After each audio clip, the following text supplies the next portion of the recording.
ನಮಸ್ತೆ friends, purely handmade YouTube ಚಾನಲ್ಗೆ ಸ್ವಾಗತ. ಜಗನ್ಮಾತೆ ದುರ್ಗೆಯ 4ನೇ ಸ್ವರೂಪದ ಹೆಸರು ಕೂಷ್ಮಾಂಡ ಎಂದಾಗಿದೆ. ತನ್ನ ಮಂದ ಮಧುರ ನಗುವಿನಿಂದ ಅಂಡ ಬ್ರಹ್ಮಾಂಡವನ್ನು ಉತ್ಪನ್ನವಾಗಿಸುವ ಕಾರಣ ಇವಳನ್ನು ಕೂಷ್ಮಾಂಡ ದೇವಿ ಎಂದು ಕರೆಯುವರು. ಇವಳಿಗೆ 8 ಭುಜಗಳಿದ್ದು ಅಷ್ಟಭುಜ ದೇವಿ ಎಂದು ಖ್ಯಾತಳಾಗಿದ್ದಾಳೆ. ಇವಳ ವಾಹನ ಸಿಂಹವಾಗಿದೆ. ಸಂಸ್ಕೃತದಲ್ಲಿ ಕುಂಬಳಕಾಯಿಯನ್ನು ಕೂಷ್ಮಾಂಡವೆಂದು ಹೇಳುತ್ತಾರೆ.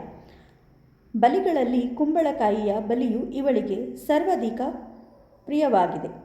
ಈ ಕಾರಣದಿಂದಲೂ ಇವಳನ್ನು ಕೂಷ್ಮಾಂಡ ದೇವಿ ಎಂದು ಹೇಳುತ್ತಾರೆ. ಹಾಗೆ ನಿಮಗೆ ಮತ್ತೊಂದು ವಿಶೇಷತೆ, ಉತ್ಸವ ಮೂರ್ತಿಯ ಉಡುಪು ಮತ್ತು ಇದನ್ನು ಕಳಸದ ಅಲಂಕಾರಕ್ಕೂ ಬಳಸುವುದು. ಮತ್ತೊಂದು ಉಡುಪು ಕುಂಭದ ಕಳಸಕ್ಕೆ ಬಳಸಬಹುದು. ಈಗ ಬ್ಲೌಸ್ ಡಿಸೈನ್ ವಿತ್ ಸ್ಯಾರಿ. ಅದೇ ರೀತಿ ನವರಾತ್ರಿಯ 4ನೇ ದಿನ ಹಳದಿ ಬಣ್ಣ ಧರಿಸಿ ನಿಮ್ಮ ಇಷ್ಟಾರ್ಥ ಸಿದ್ಧಿಯಾಗಲು ಅಜ್ಞಾನ ದೂರವಾಗಿ ಜ್ಞಾನ ಹಾಗೂ ಸಂಪತ್ತು ಪ್ರಾಪ್ತಿಯಾಗುತ್ತದೆ. ಅದೇ ರೀತಿ 108 ಬಾರಿ ಜಪಿಸಿ ಈ ಮಂತ್ರ, ಕೂಷ್ಮಾಂಡ ದೇವಿ ಮಂತ್ರ. ಓಂ ದೇವಿ ಕೂಷ್ಮಾಂಡಾಯೈ ನಮಃ. ಕೂಷ್ಮಾಂಡ ದೇವಿ ಸ್ತುತಿ.